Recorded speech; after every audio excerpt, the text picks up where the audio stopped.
Alô, amigos, eu resolvi pôr no ar um vídeo que está feito de uma maneira completamente espontânea, despretensiosa, não é uma palestra, eu me mexo para lá e para cá, porque eu estou improvisando, então eu abaixo a cabeça, levanto. Ele não é muito bonito de ver, mas eu achei que vale a pena, porque eu participei de um curso de extensão, agora recentemente, julho de 2020, da Universidade de Santa Cruz do Sul, do Rio Grande do Sul, através de uma colega querida, Ana Luísa, e fiz lá uma apresentação, e depois foi pedido que eu desse um tema para os alunos que se inscreveram, e depois eu comentasse esse tema. E o tema que eu dei foi assim: vamos ver claramente a diferença entre cultura brasileira, alma ancestral do Brasil, porque a gente deve saber usar as ferramentas. É bom que a gente tenha uma ideia clara desses conceitos. Então, eu voltei lá para os anos que eu estudei antropologia, tal, peguei os meus livros de volta e a querida colega Andréia Franco topou, em vez de eu escrever, a gente gravaria um pequeno depoimento, e é esse que vai ao ar agora, com uma edição da minha querida colaboradora Cláudia Ritt, que deu um jeito, porque era uma coisa muito desengonçada, e ela bota as capas dos livros que eu cito, e etc. Bota uma foto da minha queridíssima Carmen Junqueira. Talvez vocês possam aproveitar, é uma coisa bem caseira, tá bom? O que significa para você a alma ancestral do Brasil? E se há uma diferença, né, entre alma brasileira e cultura brasileira? Caríssimos alunos invisíveis e anônimos, eu não estou acostumado com isso, eu gosto de olhar na cara de cada um, me conectar, mas agora é desse jeito. Eu estou muito rebelde, eu não aguento ter que fazer alguma coisa. Então, eu tinha que ler, eu acho que eu nem quis lembrar, porque eu estou trabalhando muito. Então, eu resolvi, né, Andréa, com você, Sim. Como eu não estou assim, disposto a ficar escrevendo e eu estou cansado de tanto trabalhar, vamos falar e depois você manda o vídeo e, pelo menos, a minha cara eles veem. Infelizmente, eu não posso ver a deles, né? Então, eu acho que essa questão que eu coloquei é importante, e você me interrompe a hora que você quiser, tá bom? Eu vou tentar ser bem claro. A introdução é a seguinte: vocês devem saber, eu me formei no Instituto Jung de Zurique, me formei lá, fiquei 4 anos lá, me formei em 81. Porém, em 63, na época dos avós de vocês, eu entrei na Faculdade de Filosofia, Ciências e Letras da USP, que era na famosa Rua Maria Antônia, que era um viveiro de inteligências e de criatividade. Os grandes nomes das ciências sociais estavam lá. E, então, a gente tinha sociologia, antropologia, história, ciência política, economia, e isso durava 4 anos, e depois eu fiz uma especialização. Então, eu tenho que voltar para quando eu estudei antropologia, porque o conceito de cultura é um conceito super oficializado na antropologia. Existem os grandes autores que começaram a conceituar o que é cultura, e ele é uma ferramenta de trabalho excelente, está viva até hoje, vai sofrendo variações. E é muito importante a gente estudar o que é cultura, até como terapeutas junguianos ou, claro, cientistas sociais, antropólogos, gente que quer trabalhar com o Brasil. Vamos, então, aos resumos, né? Eu peguei os livros em que eu estudei e fui selecionando. Então, eu tenho o Egon Schaden, que era um antropólogo muito importante, que escreveu sobre os Guarani, e aqui ele retoma o conceito de cultura e ele fala o que é alma para os Guarani. Muito interessante. Eu posso até citar. Esta antropóloga, Ruth Benedict, ela é clássica da antropologia americana, a obra dela é fundamental, e esse livro que eu estudei deve ter traduzido Padrões de Cultura. Mas o que eu vou pegar com vocês é isto aqui.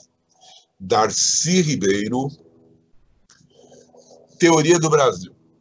Eu vou fazer um pequeno resumo dele. Acho que os outros eu não vou nem tocar.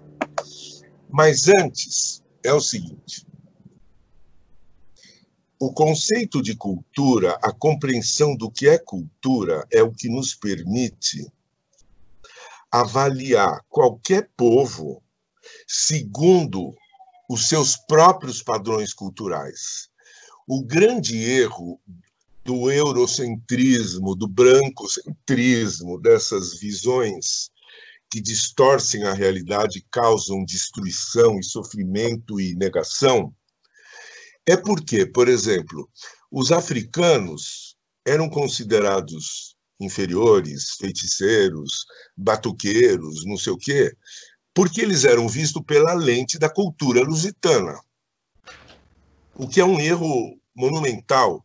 Você só pode entender se você conhecer a cultura dos africanos que vieram do Congo, de Moçambique, de Angola, daquela região tropical da África. Aí você pode entendê-los pela maneira como eles se entendem. Não é a maneira como eu entendo. Eu tenho que saber a maneira como eles se entendem.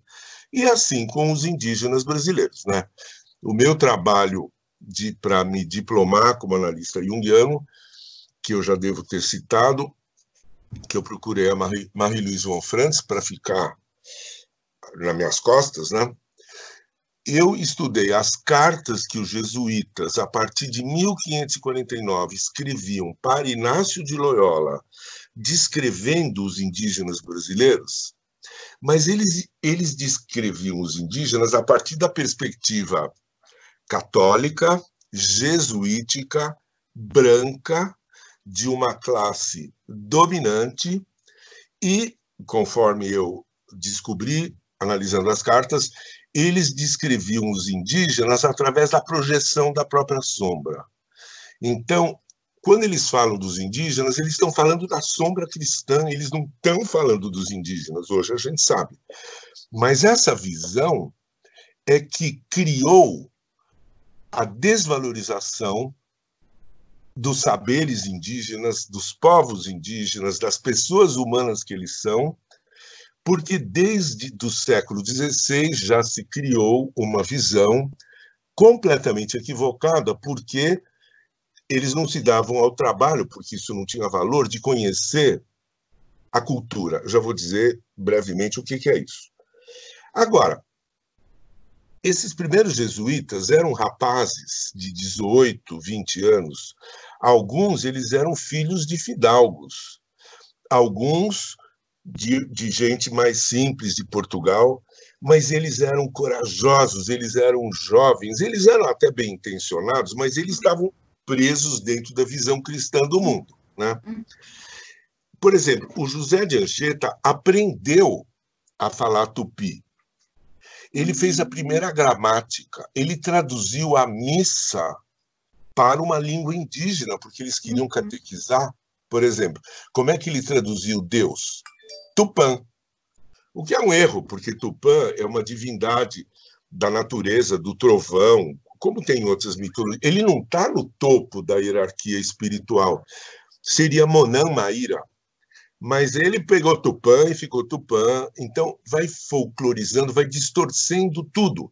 Ora, se ele aprendeu a língua, por que ao saber a língua ele não foi se informando como era a cultura? Isto não. Ele queria que os índios se tornassem como ele, deixassem de ser índios, como até hoje se fala, né? Sim. Esse é o drama da nossa história. Sim. Mas eles não poderiam. No século XVI não havia essa consciência de alteridade do outro e nem a ideia de cultura não existia. Existia o que era certo e o que era errado, o que era cultura legítima e o resto era tudo uma bobajada, crendice, feitiçaria, espíritos inferiores. Muito bem. A antropologia foi que nos deu essa ferramenta de trabalho. Um bom analista, ele tem que saber a cultura do seu paciente, porque ele pode ser neto de libaneses, ele pode ser de qualquer religião, ele pode ser judeu, pode ser muçulmano, ele pode ser qualquer coisa. Eu tenho que compreender a matriz cultural dos meus pacientes. Ele é um brasileiro quatrocentão, ele tem uma avó índia, ele tem sangue negro, ele é uma mistura, isso tudo de cara já me traz, porque eu vou compreender aquela pessoa pelas matrizes culturais. Mas o que é cultura? Eu tenho uma grande amiga que hoje é uma das maiores antropólogas do Brasil. Ela é diferente do Viveiros de Castro porque ela não tem aquele intelecto francês. Ela se irmanou com os índios. Ela passou muito tempo da vida dela, desde 64, no Xingu, depois ela foi para o Cinta Larga, voltou para o Xingu. Quer dizer, ela conhece porque ela viveu junto, né? E o trabalho que ela faz é muito importante. Então, tem ela, tem a Manuela Carneiro da Cunha, tem o Viveiros de Castro. A Carmen já está com 80, meu Deus, quantos anos ela tem? 87, 88, é uma criatura maravilhosa. Você conhece, né, André? Conheço. Conhece? É uma figura maravilhosa. E ela foi aluna do Darcy Ribeiro, e ela me contou como que o Darcy Ribeiro explicava o que era cultura. Ela gravou o que o Darcy disse e eu gravei o que ela disse do Darcy. Porque quando alguém fala uma coisa verdadeira, aquilo você grava. Sim. Então, era assim, o Darcy Ribeiro diz assim, o que é cultura? Cultura são os modos de fazer, de acreditar, de entender o mundo, de criar histórias, de criar valores, de acumular conhecimento. Então, cultura é uma matriz que nos ensina como nos humanizarmos. Todo ser humano tem uma cultura, todos os povos têm. O menino lobo, o menino criado sozinho, ele ainda não é humano porque ele não tem cultura. Agora, cada cultura é um universo em si, e não tem o menor sentido dizer esta cultura é mais certa do que aquela. Isso não existe.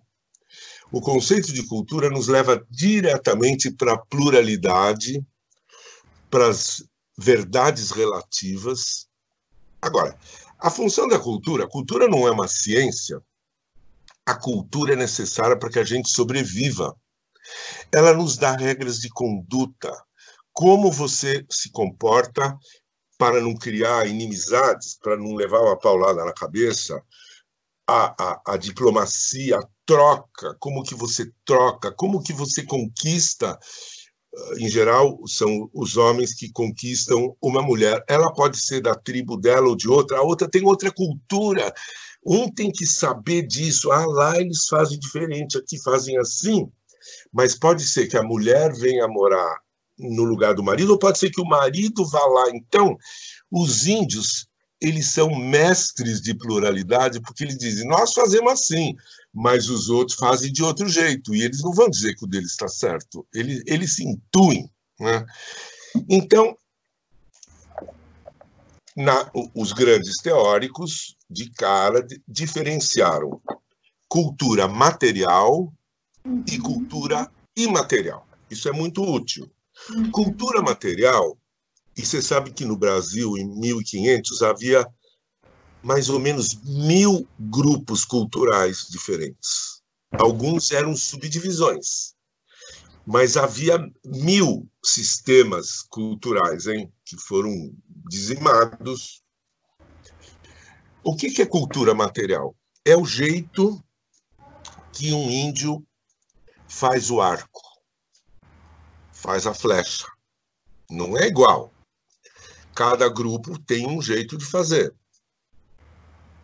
É o jeito que a mulher fia o algodão e tece e faz uma rede. Ou cestos de taquara. Se vocês forem nos grandes livros que fazem uma coleção de cestaria brasileira, é uma coisa maravilhosa a variação, ou os potes de barro, os potes de cerâmica para cozinhar, ou até urnas funerárias, né? Então, o jeito de construir a casa, de fazer panela, de fazer arco e flecha, as coisas feitas são produtos culturais, porque tem um modo de fazer, tem uma tradição, e cada grupo faz daquele jeito, eles não mudam, não tem isso, vou fazer uma panela do jeito que os Vaurá fazem. Não, as panelas Vaurá, no Xingu, são as campeãs. Mas as outras tribos fazem as panelas deles lá. Agora, quando você quer uma panela preta de barro pintada, é Vaurá, né? Então, tem até as trocas indígenas, porque cada cultura produz um tipo de arco, um tipo de flecha, um tipo de adorno de penas, um tipo de colar, um tipo de habitação, de técnicas de caça. Sim? Então, rapidamente eu falei de cultura material, são os modos de fazer, os modos de obter alimentos, os modos de usar ervas curativas, as maneiras de se comportar. Então, regras de conduta, parentesco, como que é o relacionamento sexual, como é que é o parto, enfim, coisas que você toca. Mas tem a cultura imaterial, que é o quê? É a visão de mundo, os saberes, as crenças, a linguagem, os mitos, a religião, a concepção de espírito, de uma vida espiritual, a concepção da espiritualidade guarani faz a espiritualidade católica parecer coisa de criança. Eles falam em níveis de espiritualidade, uma coisa ascensional.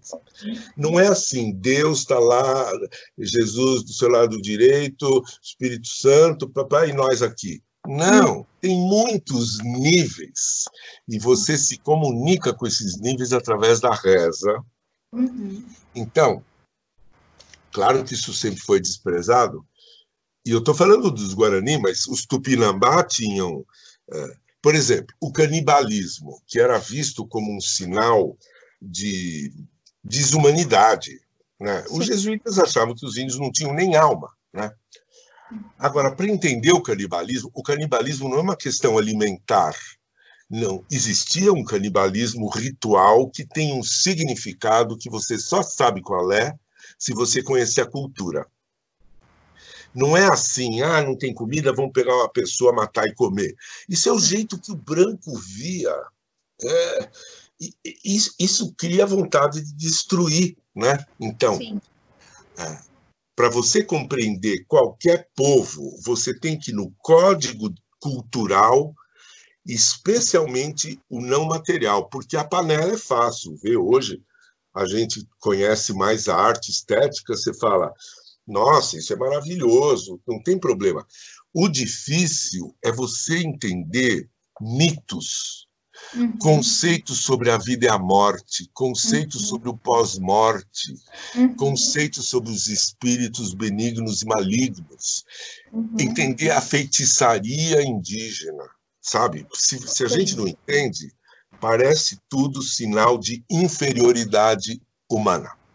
Então, caros alunos, eu não sei o que vocês querem fazer na vida, mas é importantíssimo estudar, e eu vou recomendar que vocês procurem este livro do Darcy Ribeiro, Teoria do Brasil.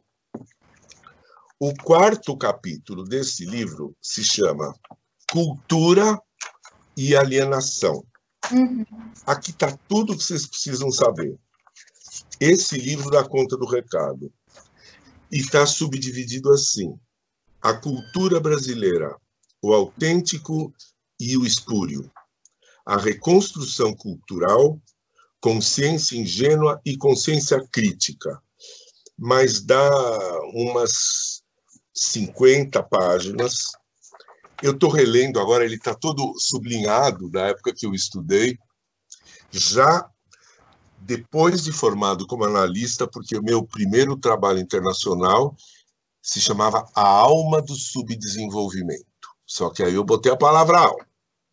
Então, eu não vou aqui nem me demorar, não precisa, eu sugiro que vocês leiam. E ele vai falar o que é aculturação, o que é destruição de cultura.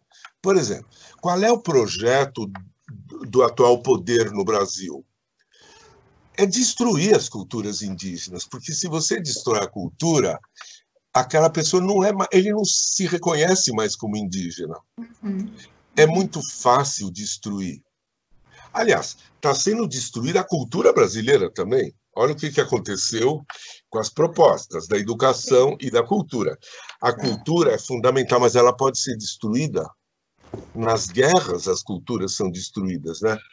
E não é nem tanto a material, é esta outra que cria identidade, que cria uma consciência de si. Isso é um problema gravíssimo no Brasil. O Darcy já falava disso décadas atrás, mas ele se preocupa muito com a cultura que é um simulacro no Brasil. Porque o Brasil resulta de 3 matrizes culturais: a ibérica ou lusitana, a indígena e a africana. Sim. Essas 3 chegaram a produzir um produto novo, que é uma alquimia dessas 3. Mas, na verdade, é só um pouquinho na parte material. Então, adotamos a rede. Adotamos a mandioca, o abacaxi, comidas, alguns objetos indígenas ou africanos. Por exemplo, a feijoada é uma criação dos escravos, né? O batuque, que vai dar origem ao samba, que é o orgulho do Brasil, isto é africano, né? E técnicas de lavoura, da queimada, de plantio, isso se fez. Agora, a cultura imaterial jogou no lixo. Sim. A cultura brasileira não dá a menor bola para a mitologia iorubá, por exemplo, ou para a mitologia tupi-guarani ou tupinambá, o que quer que seja. Isso vai para o lixo. Isso não foi integrar. E o Darcy bota o dedo na ferida. Então ele fica falando o que o Brasil poderia ter virado e não virou. Que é muito importante a gente pensar o que poderia ter sido, mas não foi, sim, porque foi barrado ou foi destruído. Sim. Então tem muita coisa para falar com cultura, mas agora vamos para a alma. A cultura é uma criação humana. A alma não é. A alma não é um conceito da antropologia, nem da sociologia. Quem começou a falar esse negócio de alma brasileira, modéstia à parte, fui eu. Na primeira palestra pública que eu dei, que foi em 92 ou 93, que eu comecei a falar de alma brasileira. Quer dizer, eu tenho uma formação em antropologia, em psicologia junguiana. Eu sou de uma família católica e eu ouvia falar de alma no catecismo, né? A alma... Então, os índios brasileiros não têm alma, precisa dar alma. Como é que faz? Batiza, que daí ele adquire alma. Era isso aí, né? Mas a gente, ou em qualquer outra religião, você ouve em termos teológicos. Sim. Alma, né? Então, o corpo é mortal, a alma é imortal. A alma, mas não se fala muito. De onde que vem a alma? Como é que você cultiva a alma? Isso é um dado. Número 2. Eu soube, não faz muito tempo, que a tradução da obra do Freud traduziu Seele, que em alemão quer dizer alma, sim, por mente.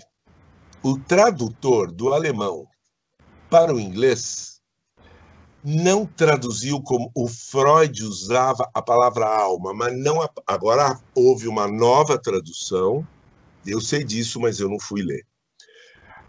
Ele falava alma, e o Jung falava alma. Então, claro, inspirado na matriz criadora da psicanálise e da psicologia junguiana, Não fui eu que inventei isso, mas eu falei, o que esse conceito de alma é útil para mim se eu quero falar do Brasil? Então, primeira coisa, a alma não é uma criação, a cultura é uma criação, a alma não é, do jeito que eu entendo, mas eu acho que é o jeito que o Freud e o Jung também entendiam, e o Hillman, que pegou muito o conceito de alma e desenvolveu a maneira dele. Mas os jungianos de raiz, todos eles usam esse termo, né? Como é que eu usei no começo? Eu falei, o jeito que eu vou falar de alma não tem nada a ver com religião, não é a alma cristã, não é a alma isso, não é a alma aquilo. Eu tentava dizer uma coisa mais ou menos assim, a alma é a essência profunda, que é a matriz da identidade profunda, não da identidade cultural. Então, eu comecei a fazer uma diferenciação entre cultura, que tem toda essa importância, e quando eu falava de alma brasileira, eu já dizia, quando o povo brasileiro moderno surgiu no século XVI, não foi o começo da história. O começo da história pode ter 50 mil anos, que é o começo da população das Américas e do território que veio a ser Brasil. Esses povos, eu podia dizer, eles tinham uma alma, além de terem uma cultura. O que é esse conceito fugidio que não é científico, porque as ciências não usam esse conceito? Por que nós usamos? Porque a gente gosta de imagens simbólicas e metafóricas. Se eu estou à procura de uma alma brasileira que excluiu a alma indígena e excluiu a alma africana, eu já estou dizendo que a alma brasileira é um problema nesse sentido. Então eu dizia, começou o povo brasileiro com uma noção de si que já tinha mutilado componentes fundamentais porque foram desprezados. Mas eu não paro aí. Quando eu falo alma, é um pouco como na alquimia, eles falavam em quintessência. O alquimista não queria o ouro, ele queria a quinta essência do ouro. Por que quinta?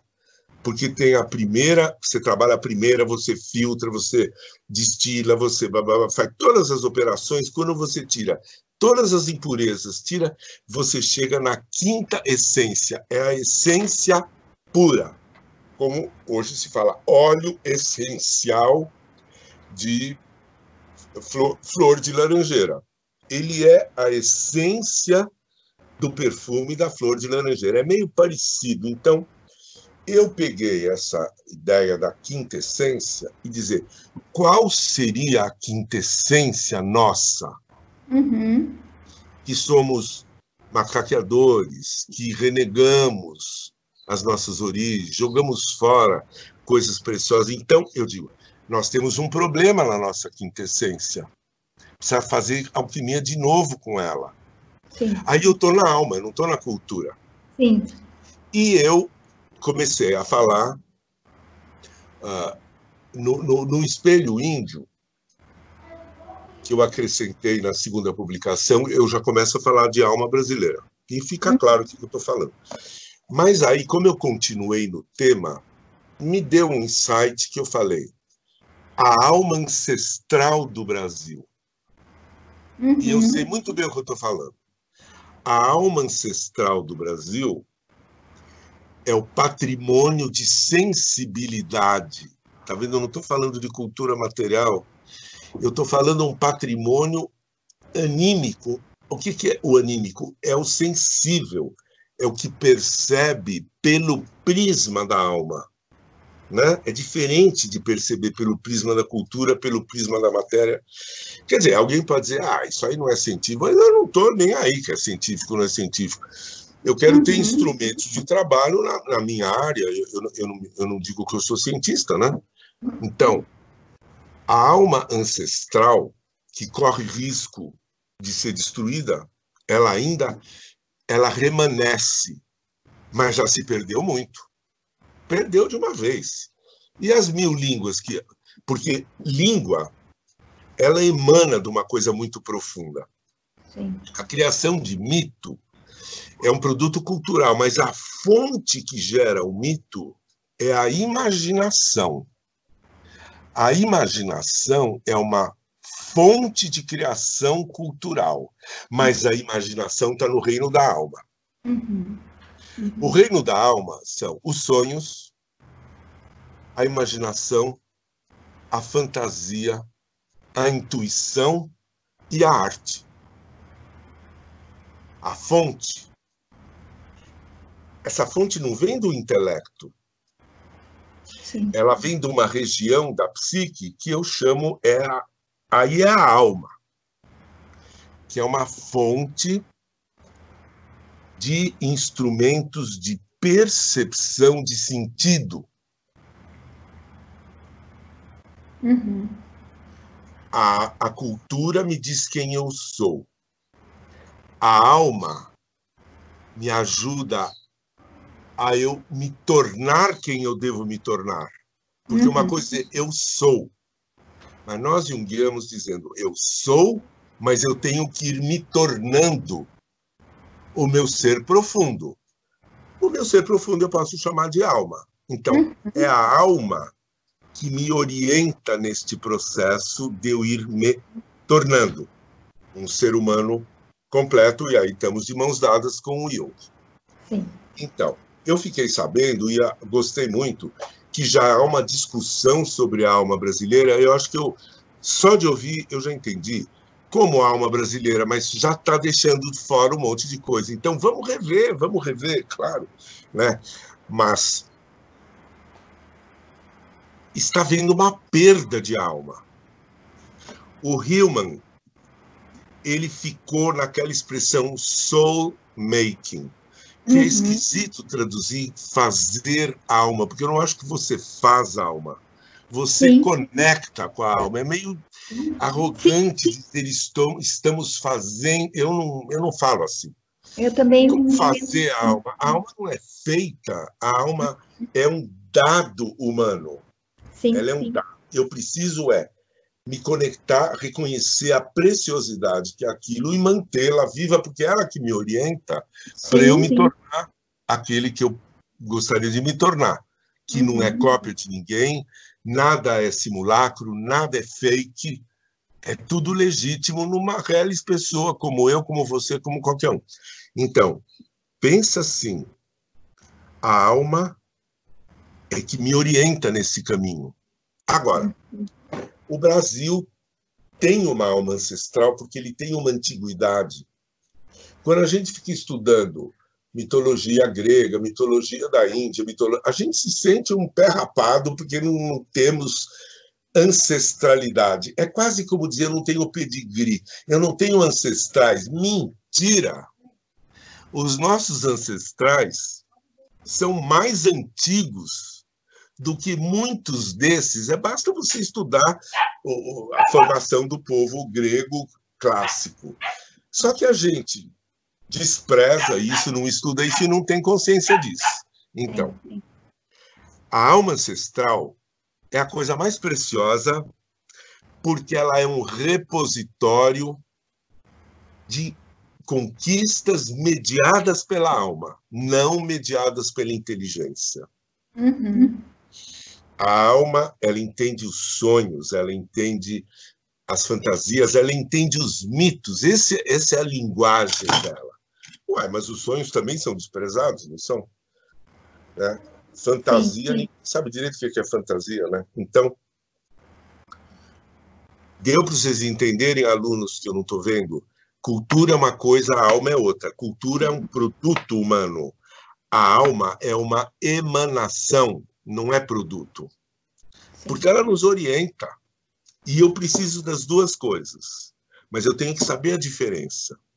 E se eu vou falar cultura brasileira, vamos nos basear num grande antropólogo. Não precisa ser esse, há outros. Mas o Darcy, ele tinha uma visão crítica. Eu também tenho.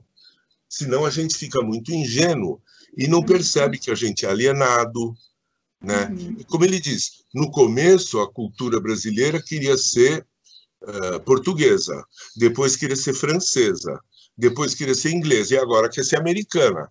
Então, isso se chama alienação cultural, né? Sim, sim. É uma cultura que ela está fake.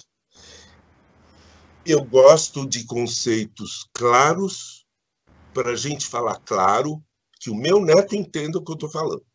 Porque ele é capaz de entender, porque eu sou capaz de falar de um jeito que ele entenda. Então, por isso que eu perguntei para vocês sabem diferenciar cultura brasileira e alma ancestral ou alma? Sim, sim. O que você acha? Quer que eu explique mais alguma coisa? O que você acha? Não, tá perfeito. Muito bom.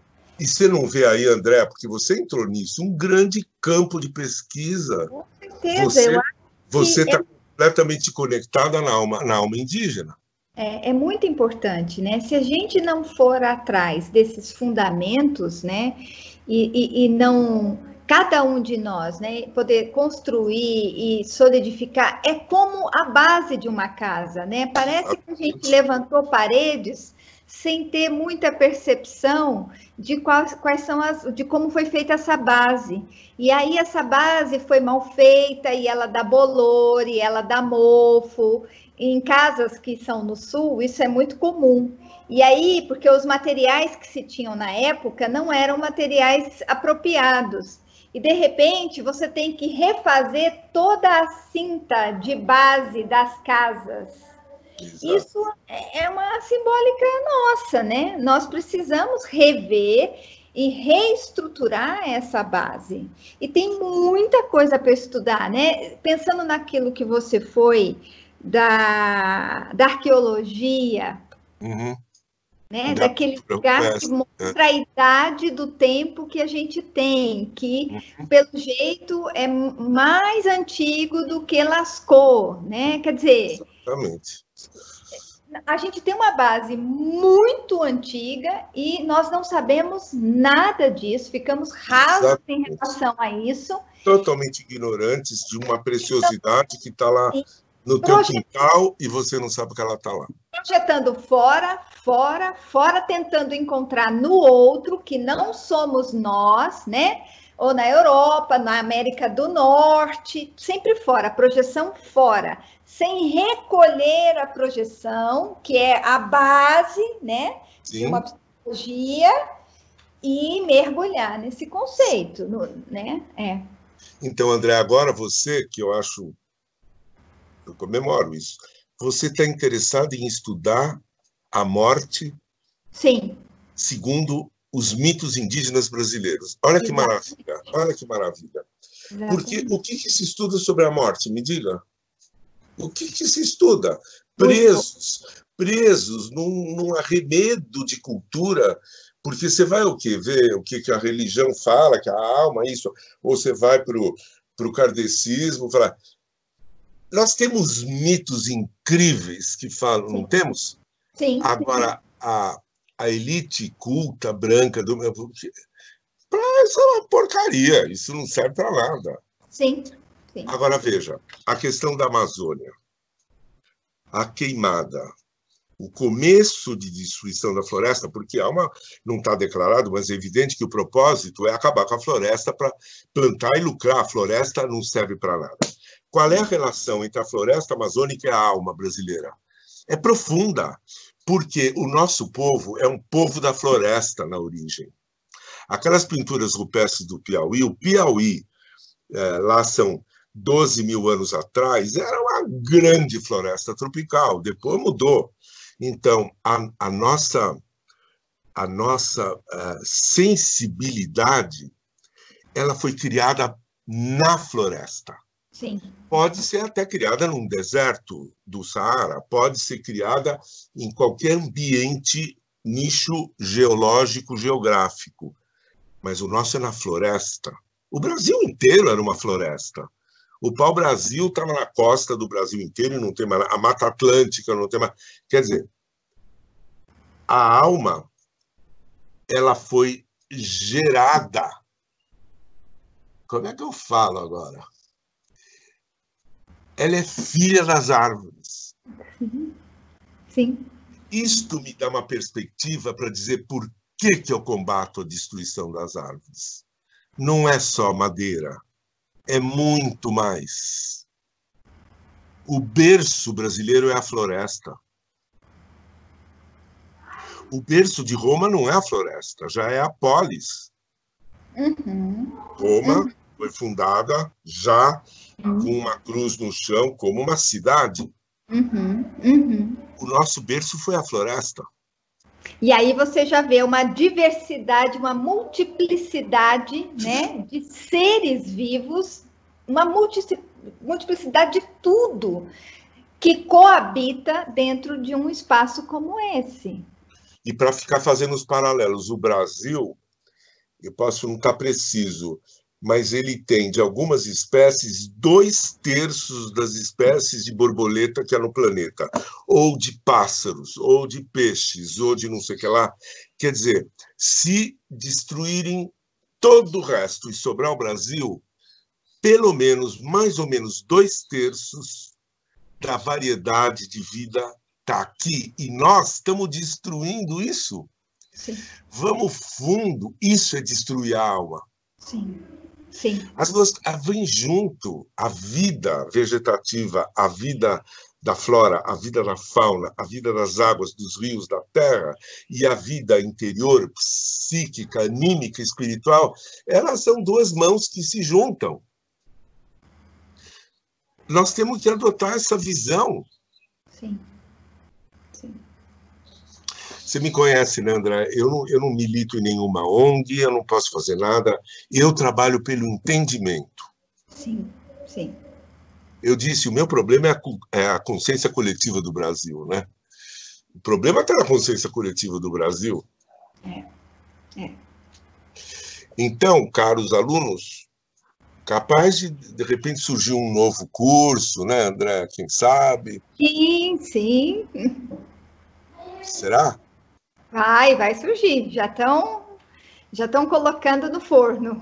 Então, nós vamos botar lenha nesse forno, porque eu acho que esse tipo de interesse de aprender e de compreender, eu acho que é fundamental. E aí cada um vai virar o que vai virar e cada um vai ver o que pode fazer com isso. Sim. Uma coisa importante, isso é a educação, porque isso não está nas escolas ainda. Uma coisa é a educação, quem for jornalista, quem for pesquisador, quem for terapeuta, quem for vai trabalhar em movimentos sociais, qualquer coisa que seja, Sim. Tem que estar conectado nisso. Sim. Muito bom.